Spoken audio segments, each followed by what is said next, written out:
Welcome back to the channel. This is Honest Adonis 2. Michael Jordan won with a rookie coach and Phil Jackson, who was unproven as a head coach, a rookie Scottie Pippen, who was unproven as a small forward in the NBA, and a rookie Horace Grant, who was an unproven power forward in the NBA. I said this on a post, and a LeBron James fan said, "What a way to lie, Lamau." Honestly, I'm not lying any more than you're lying when you say Jordan didn't win without Scottie. No, what you're doing is you're leaving out context. That's all I did. It's not a lie that Scottie Pippen was an unproven rookie. He had never played in the NBA. It's not a lie that Phil Jackson had never head coached any NBA team before he coached the Bulls. It's not a lie Horace Grant was an unproven power forward the very first game he played with Michael Jordan. All I do is what LeBron James fans do in order to prove to them how ridiculous their talking point is. For example, this clip here. Bro, so my dad will say Michael Jordan is the greatest of all time because he's 6-0. See, that's a lie. I know for a fact because that's a narrative that didn't exist until 2015. The line specifically, Michael Jordan is the greatest because he's 6-0. That's a fucking lie. We didn't say that. That's some shit LeBron made up. Clutch Sports whiteboarded it. They put it out in the world through various media channels because the first time we heard anything like that was on Undisputed, not online, not from none of you herbs who claim to know anything. We heard it from TV first. But, keep going. Your dad told you Jordan is the greatest because he's 6-0. But hold on, what about John Havlicek? He 8-0. 32,000 points, 6 rings in 15 years, not bad. And the crazy part is, y'all don't even know who this is, but he's 8-0. Two things. He's either intentionally being disingenuous or he's leaving out the context intentionally. The context would be 6 of your 8 rings you won with Bill Russell. Let's see if he mentions that. I doubt he will because the other part, he's being disingenuous. You don't know who John Havlicek is. This is what I mean by these narratives whiteboarded by Clutch Sports and then disseminated through various media channels. But anyway, let's keep going. But hold on, Michael Jordan's an 11-time All-NBA. So is John Havlicek. Surely the greatest player of all time got more rebounds, right? But no, he got 2,000 more boards. At this point, why is he even considered the GOAT? Notice he just skipped over all-time points. They both played 15 seasons, right? And he left out points per game. Let's see if he mentions it later. Keep going. But nah, at least Michael Jordan has more assists. Can't even say that one. But Michael Jordan definitely has more triple-doubles, 28 triple-doubles.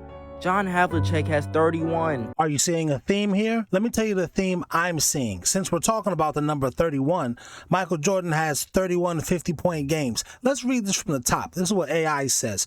Michael Jordan and John Havlicek have vastly different totals across these scoring tiers in their career NBA regular season games, highlighting Jordan's legendary status as one of the most explosive scorers in basketball history. Say what you want about John Havlicek, he's not considered one of the most explosive scorers in basketball history. Maybe he is for his era. This is not to take anything from John Havlicek. LeBron fans are using Scottie Pippen, as well as Horace Grant, as well as Bill Russell, as well as John Havlicek, and whoever else they can find as a disclaimer to what Michael Jordan actually did. So let's run it down. Here is the breakdown of how many games each player has reaching or eclipsing each scoring milestone in the regular season. I asked because, remember this graphic from the beginning? LeBron James, most 10-point games in history, 15, 20, 25, 30. Then it skips over to Wilt Chamberlain. I'm not saying it isn't true. Most 35-point games in history, 40, 45, 50, 55, 60. Just totally skipping Michael Jordan out, no doubt. And both of those guys are great. So this is why I needed to ask about Jordan versus Havlicek, because LeBron fans did this. Remember, LeBron is the one who needs more help. 20-point games, 926. Havlicek, 711. Not bad. 25 points, you see it. 30 points, you see Jordan goodness. 35-point games, 333 to Havlicek's 51. You can't say what do that mean, because it means whatever this graphic with LeBron and Wilt Chamberlain means. 45-point games, Jordan's got 76, Havlicek 0. 50-point games, we already covered that. 55-point games, you see that. 60-point games, you see that. I'm not sure if he's going to cover that, but all of that is in addition to winning Rookie of the Year, League MVP, All-Star Game MVP, All-NBA First Team, a scoring title. And before you say, oh, those things didn't even exist when Havlicek was in the league. Sorry, Havlicek was drafted in 1962. Rookie of the Year started in 1953. League MVP started in 1955. Bob Pettit was the first person to win that. All-Star Game started in 1951.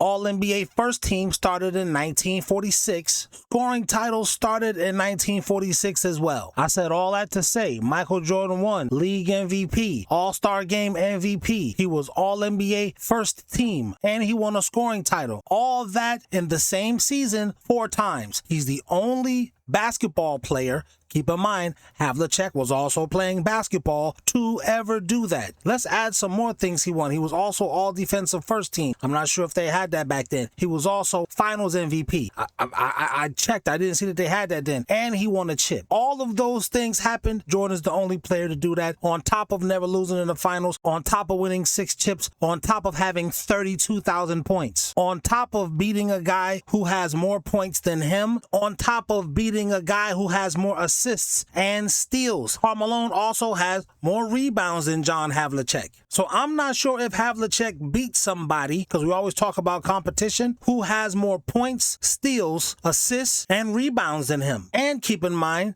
Michael Jordan beat Dikembe Mutombo in the 1998 playoffs. Mutombo is second all time in blocks. So I don't know if Havlicek beats somebody, again, because we always talk about competition, who has more blocks than him. I'm not sure if this guy's going to cover all that, but let's keep going. Old heads love to use the excuse Michael Jordan's better because he's 6-0, 6-0. Based on y'all logic, John Havlicek is pretty much better than everybody in the NBA. Because yes, John Havlicek was dropping 54 points with no 3-point line. But would I say he's better than Jordan? Would I say he's better than Stephen Curry? Will I say he's better than LeBron James? Y'all gotta stop. See?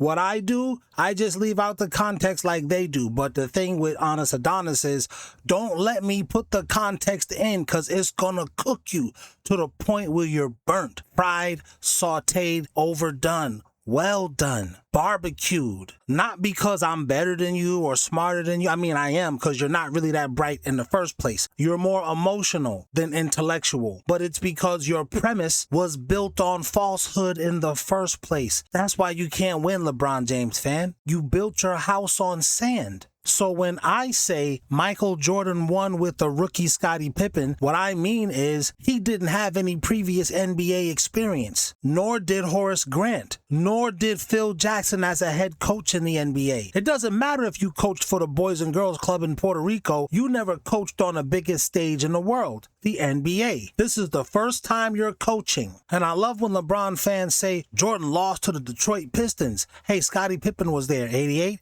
89, 90. Not helping. They lost. Scottie Pippen was there and lost. So when you say Jordan didn't get to the second round until Scottie Pippen got there, Scottie Pippen scored a whopping 8 points. Matter of fact, play that clip right fast. So do y'all still think that Scottie Pippen was the sole reason?